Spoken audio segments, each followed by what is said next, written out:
Isang mapagpalang araw po sa ating lahat.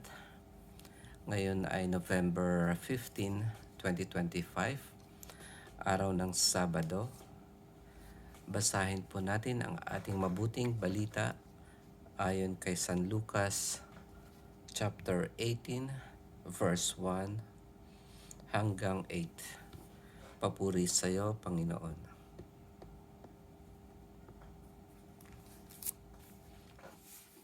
Isinaysay ni Jesus ang isang talinghaga upang ituro sa kanila na dapat silang manalangin lagi at huwag manghinawa. Sa isang lungsod, wika niya, may isang hukom na hindi natatakot sa Diyos at walang taong iginagalang. Sa lungsod ding yaon ay may isang babaeng balo na punta ng punta sa hukom at humihingi ng katarungan. Tinanggihan siya ng hukom sa loob ng ilang panahon. Ngunit nang malaunan ay nasabi nito sa sarili,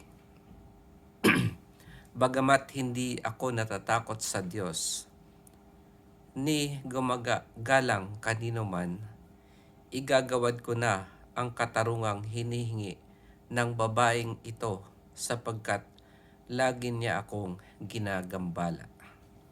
Baka pa ako mainis sa kapapariton niya. At sinabi ng Panginoon, narinig ninyo ang sinabi ng masamang hukom.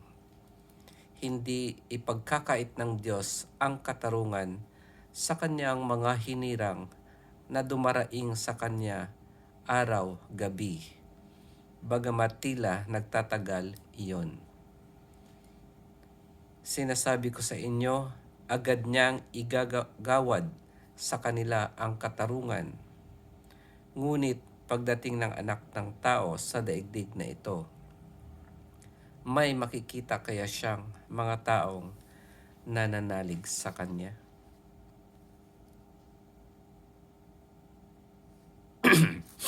Ito ang mabuting balita ng ating Panginoon. Pinupuri ka namin, Panginoong Hesukristo. Ang ating pong mabuting balita sa araw na ito ay tungkol sa walang sawang pananalangin at hindi yung pinanghihinaan ng loob at nawawala ng pag-asa sa mga inihiling natin sa Panginoon. Dito sa talinghaga niya parang inahalin tulad ng ating Panginoon ang Diyos doon sa masamang hukom. Pero alam naman natin na ang Diyos ay mabuti. Pero kung minsan ay nakikita natin siya na hindi rin masama, pero minsan tinatanong natin siya kung bakit nga ba hindi binibigay yung mga panalangin natin, hindi dinidinig, at yung mga kahilingan ay hindi na natutupad. Kaya kung titingnan natin at uunawain yung talinghagang ito, parang sinasabi sa atin ng Panginoon na kung ganyan ba ang tingin mo sa Diyos at bakit tinatanong mo kung bakit hindi niya sinasagot ang iyong panalangin. Tingnan mo na lamang at isipin kung bakit yung masamang hukom ay napagbigyan niya yung babaeng balo sa kanyang hinihiling kahit na masama itong hukom. Kaya kung naibibigay ito ng masamang hukom, what more ang ating Diyos?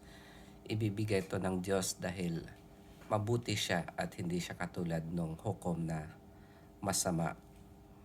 Pero dito ay kailangan natin ng lagi tayong nananalangin at kumbaga makulit sa pananalangin. Bakit nga ba kailangan tayo maging makulit sa pananalangin at kailangang hilingin natin ang ating ng madalas ang ating mga gustong mangyari sa ating buhay. Dahil ba doon kaya ibibigay ng Diyos ang ating kahilingan sa pangungulit?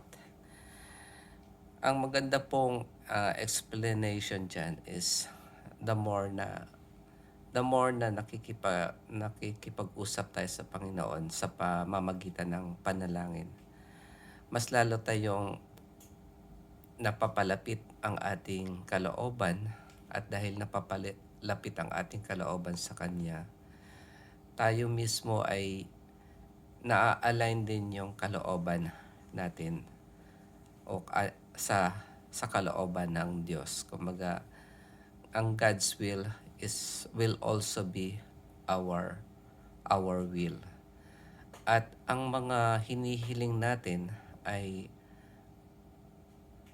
maiintindihan natin at ma-check natin habang tayo nananalangin na minsan pala ang hinihiling natin ay hindi ayon sa kalooban ng Diyos habang nananalangin tayo sa Kanya.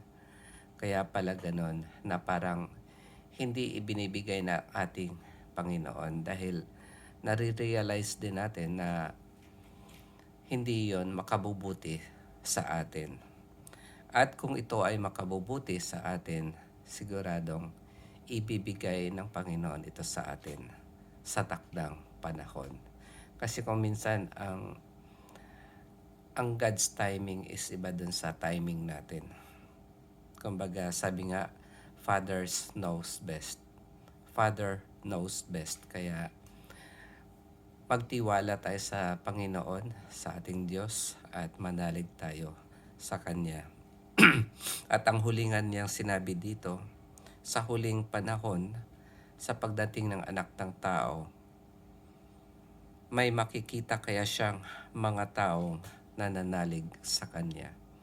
Ito ay isang hamon sa ating lahat na mayroon bang patuloy na nananalig sa Kanya at nananalangin despite of all the mga panalangin o hiling natin na hindi natupad. Yun lamang po mga kapatid sa araw na ito. Nawa meron kayong napulot at meron tayong mga mapagninilayan sa mabuting balita na ito. Pagpalain po tayo ng ating Panginoon. Amen.